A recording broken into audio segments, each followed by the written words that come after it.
Let's now talk energy because the Tema Oil Refinery is still in a coma, requiring the government's urgent intervention to save the state facilities saddled with over 400 million cedis in debt. That's the assertion of the Institute for Energy Security, IES. According to the Institute, TOR nears a debt collapse in a couple of months if President Akufo-Addo does not ensure the refinery's management and board develop a comprehensive business strategy to ensure that it is operationally and financially viable. The IES believes that Russia's war on Ukraine somehow presents an opportunity for the country's petroleum sector to exploit opportunities in the petroleum value chain, but the refinery sits idle, rusting away. Joining me on phone with more on this is the Executive Director of the IES and MOSC the 7th. We're grateful that you could join us. We've been having this conversation time and time again. In May this year, for example, the President said intense efforts are being made by his administration to rehabilitate TOR to enable it to contribute to stabilizing petrol prices. Is the IES saying that it is much ado about nothing based on what the President has said? Giving it to your viewers, just time is of essence. And if you look at what the Ukrainian and the Russian war, as well as the pandemic, is bringing to the petroleum sector, this is the moment for us to cream or get the best out of the situation. When you mention Russia, Ukraine, and the pandemic, it's always been a negative, it comes with some negative connotation. But there are positives that is arising out of the situation. Currently, refinery output in Europe is low. Meanwhile, demand for gas oil in particular is high. In the U.S., because of the summer, demand for gasoline is high.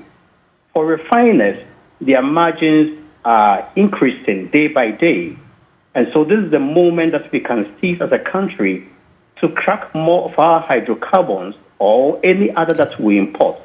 So TOR can earn some revenue and defray some of the cost or the debt that sits in their books. So there's no other better time than this time. Within the same time, we have had refineries around us also picking up. The Dangote refinery is coming up anytime soon. Another local refinery will come up late in November this year. These two refineries will take away key and skilled personnel from TOR. In fact, the type of morale that exists in TOR is very low. So any additional incentive from these refiners will pull them away from our state refinery. And so we don't have the luxury of time to make a decision on TOR.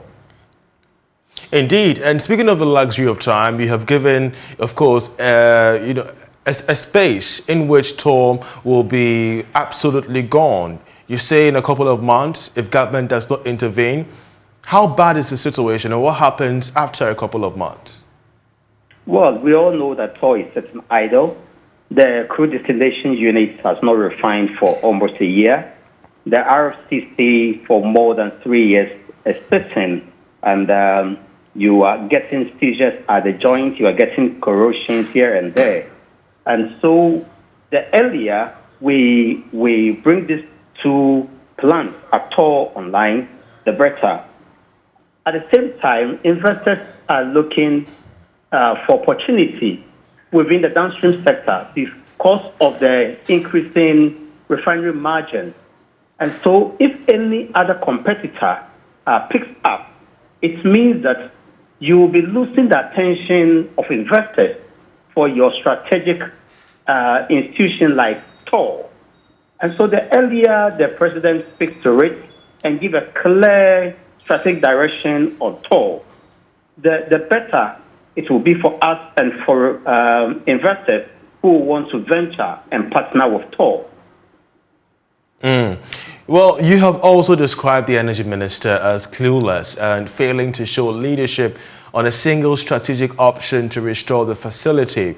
Why is that, and what's really premising this statement of yours? It's been a year since he was nominated to be the minister of the sector. We've all seen what's happened to the upstream sector.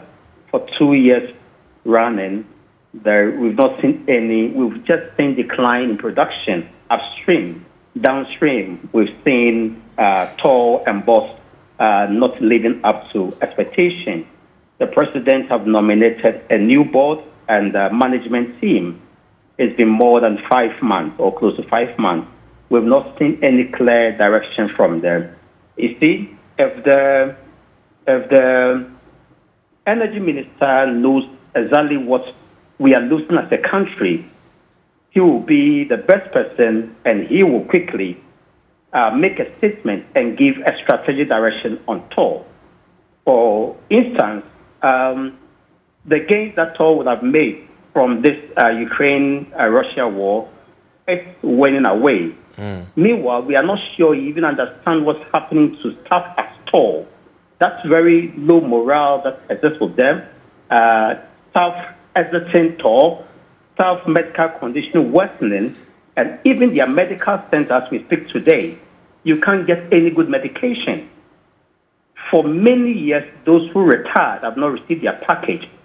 Those who are still on Toll payroll and are still in Toll, as we speak today, for many years have not received their provident fund.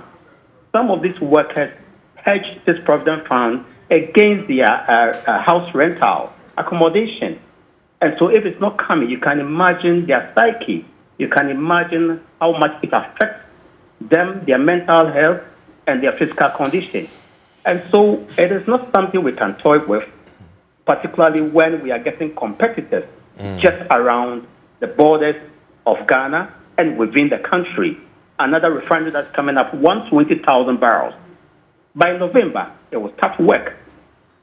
Charles, do you think workers of Toll will be sitting down waiting for something else to come up? Definitely not. We're going to be experiencing a flight in human resource, as you rightly stated. But now, just before you leave, I mean, we were showing visuals aside of your interview depicting the state of the Tema Oil Refinery. And of course, these are visuals, if you could pull them back, these are visuals that were shot about some years ago. The situation currently, as you rightly put it, is dire.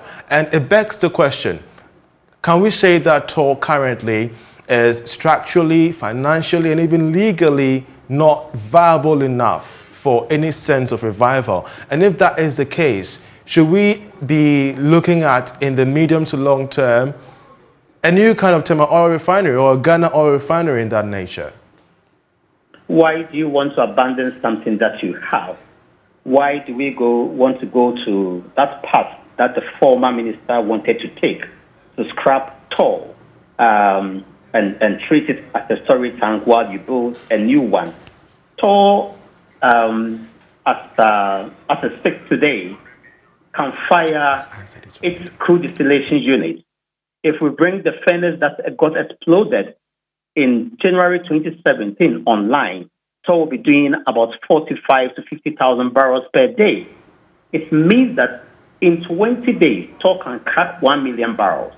In 365 days, Toll can crack close to 30 million barrels if we are looking at a utilization rate of 80%.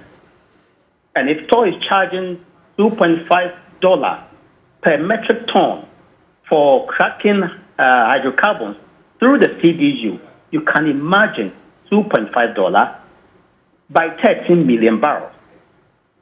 It is not small money. It can do a lot of savings. It can pay their light bill. It can pay their wages and salary. It can pay their water bills. It can take away some of the liquidity challenges that they have. Today, in the books of Toll, it's negative. But then the machines there can work. We can bring them online. And it used to work some years ago. What has changed? Let's go back to the drawing board.